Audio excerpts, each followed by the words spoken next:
Төменкалар Орта мектебинин 6-Е классынын окуучусу Артыкова Согдиана. Жоокердин издери.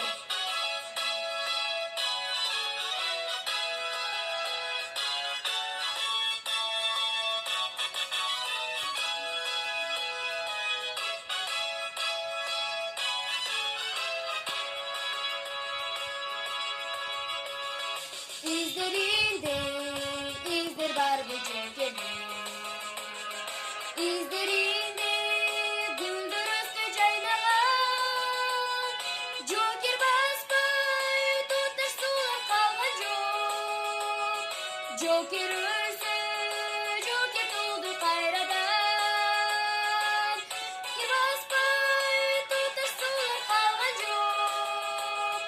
Jooker ölse Jooker tuldu kayradan. Өлкүмүшүн 41-жылында кулагына муңду ыйлар угулат. Өзүм өлүм эл көмүр деп жоокерлик өлкөбүздү шинелене жылуулат.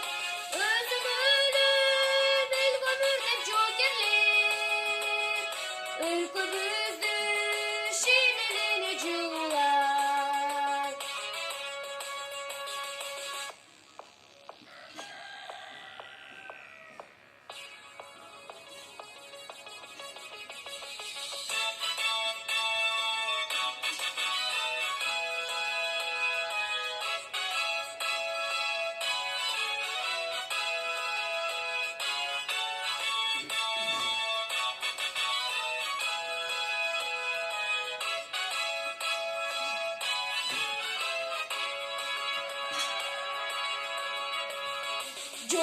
Jookerlerдин izi kaldı tüttürüp.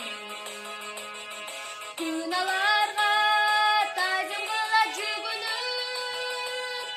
А биз болсок bizden kalgan туяктар. Ал